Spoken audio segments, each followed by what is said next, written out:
J'invoque le ciel et la terre, d'un tourbillon de poussière et de boue, sur ce site plein d'histoire, que réapparaissent les Vikings le temps d'un week-end.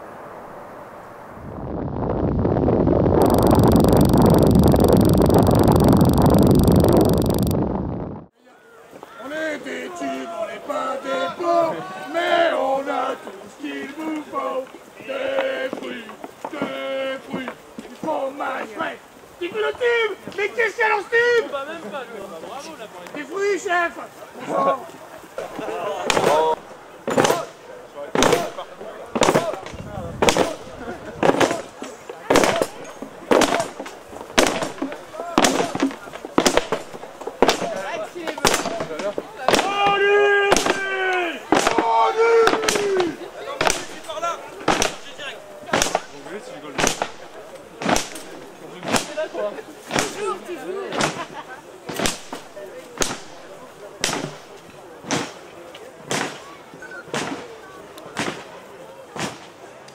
Bonjour, je suis Gérard Mortsa, je suis étudiant en M2 en archéologie et dans le cadre de mon mémoire, j'étudie les sites du Camp Ferrand.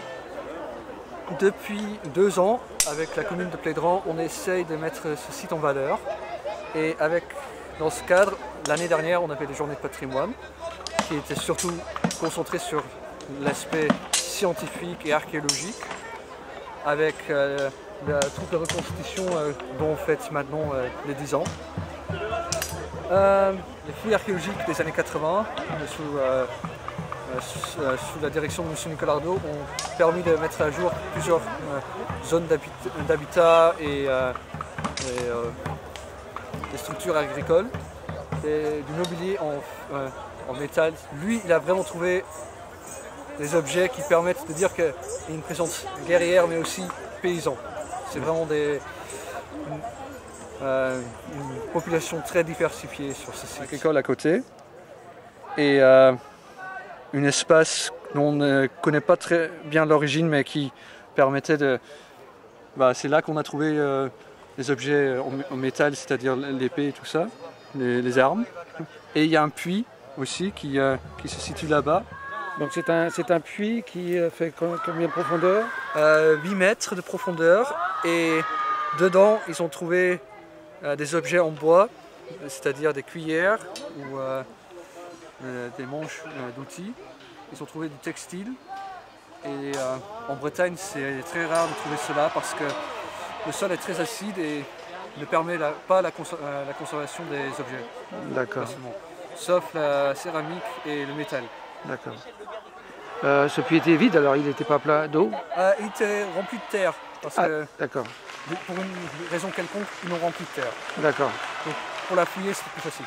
Ok.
Un noble avec une cotte de maille rivetée.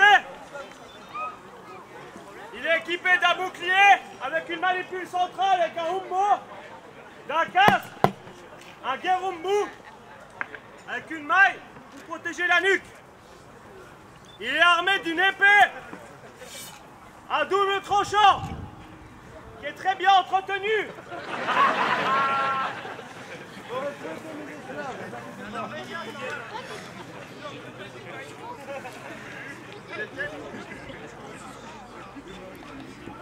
J'appelle un Suédois. Jotun, les gardiens du fleuve.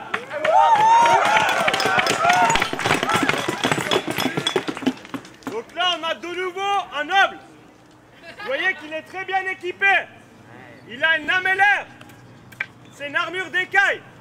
Il a un casque, un nasal, avec une cotte de maille qui lui protège l'avant de la face et la nuque.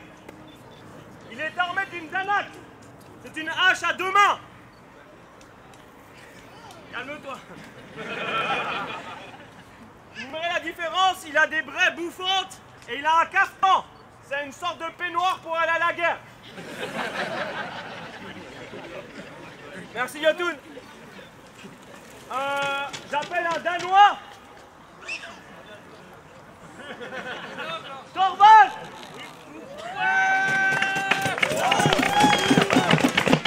Donc là, on a quelqu'un qui est noble, mais sans être vraiment très très riche.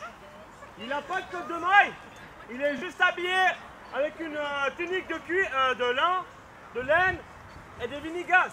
Il est armé d'une épée à double tranchant, d'un bouclier avec un humbo. Il n'a pas de casque. Merci.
Eh bien, bonjour, je m'appelle Leif Gevardersson et je suis un humble reconstituteur, en tout cas médiéviste.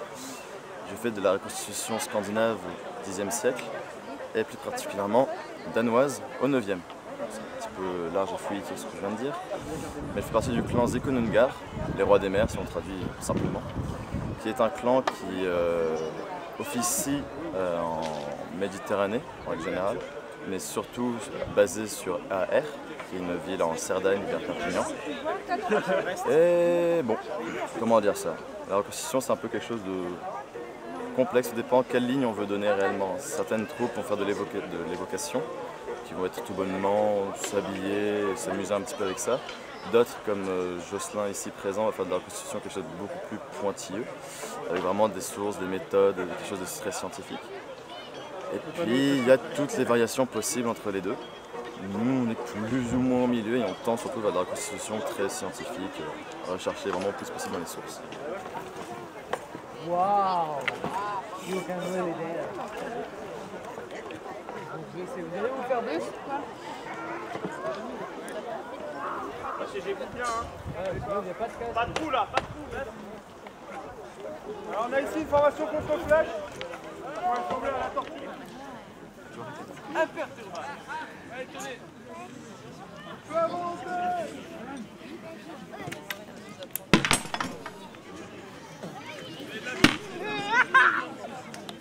Vikingast! Rota! Il y a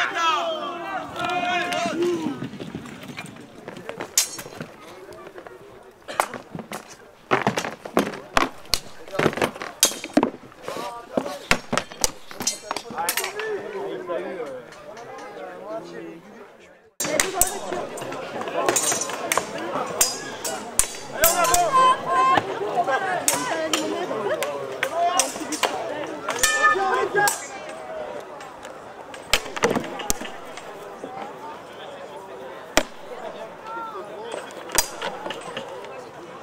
C'est parti.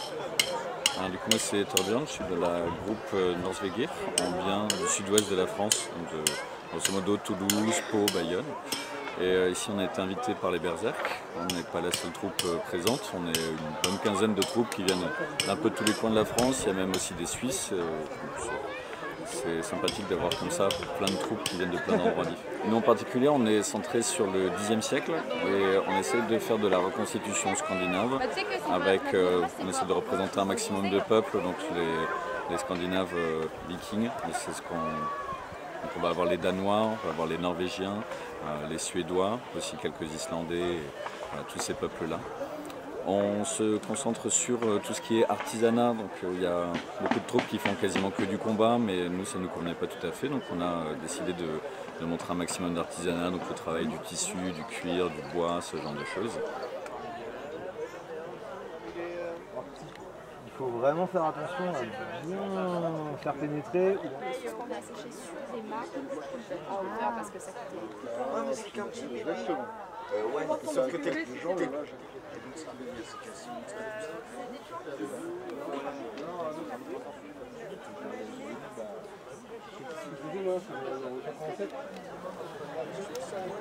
C'est pas moi.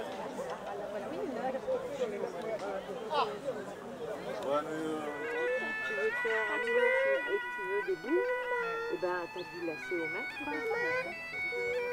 Voilà. Ou une paire de sandalettes ou de chaussurettes ou je sais pas quoi.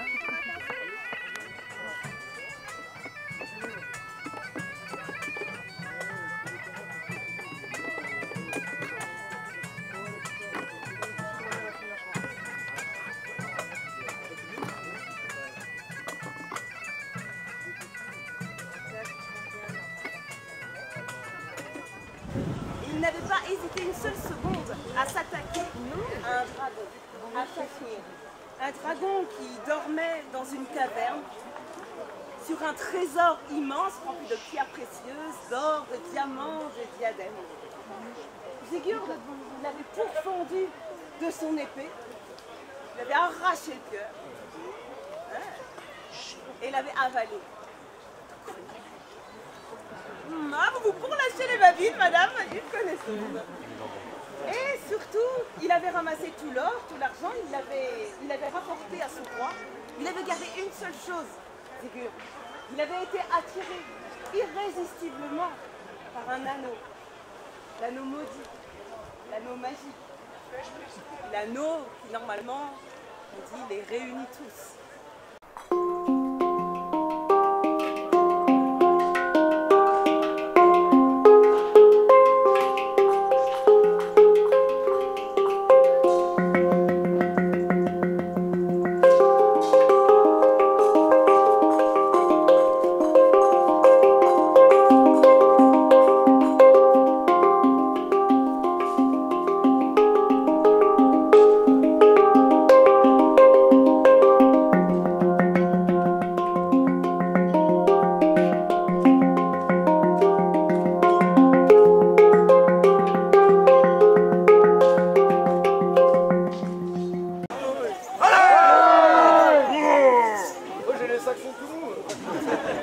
Allez les Saxons!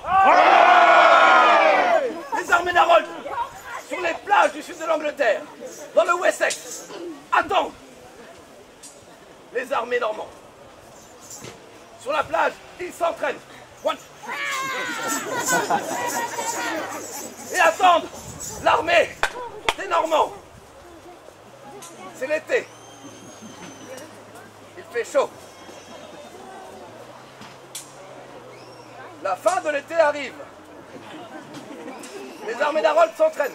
1, 2, 1, 2. L'automne arrive. Le milieu de l'automne arrive. Sur les plages du sud de l'Angleterre, l'activité bat son plein.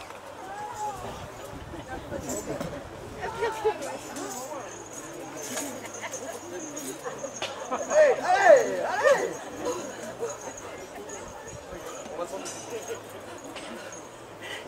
Les Vikings! Les Vikings! On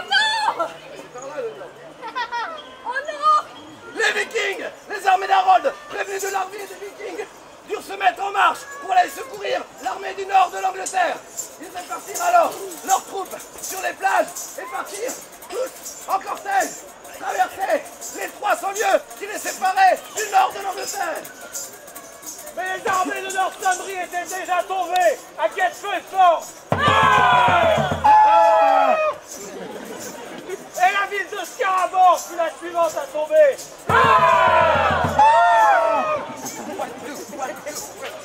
Les armées d'Harold, ne possédant presque pas de cavalerie, se traversaient sous un soleil de plomb. On attend toujours.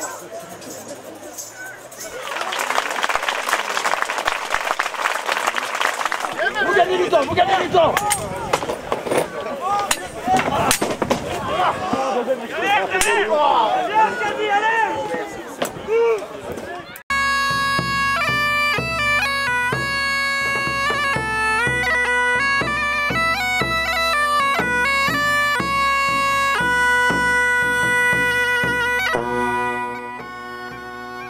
Dimanche matin, la compagnie War-Rock réveille le camp. Ou presque. Après une nuit animée.